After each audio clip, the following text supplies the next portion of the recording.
ঝরে পড়বে। দেখুন খুলে গেছে তো, খুলে গেছে তো। এইবার আমি 1200 গ্রামের পিসটা দেখাবো। দেখুন একদম, দেখুন এই যে ও হো হো হো ও হো হো হো হা হা। এটা কি হচ্ছে? মাটন লাফাচ্ছে। এটা কি চিকেন বিরিয়ানি পার্সেল? এটা চিকেন পার্সেল হলো। চিকেনটা যেহেতু মটনে হারিয়ে আলাদা করা হয়েছে,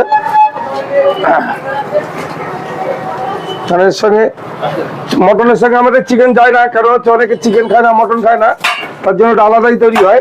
আচ্ছা একটু মাটনটা নাচিয়ে দেখাও।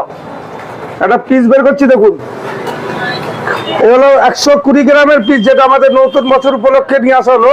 দেখুন পুরো রেয়াজি। দেখুন একদম, দেখুন এই যে ও হো হো হো ও হো হো হো হা। এটা কি হচ্ছে? মাটন লাফাচ্ছে। খেলা হবে। ও কি লাগছে। দেখুন দেখুন দেখুন মটনটা দেখুন পুরো তুলতুলে। এরকম মাটন খেতে গেলে কোথায় আসতে হবে? একান্ত বলে এটা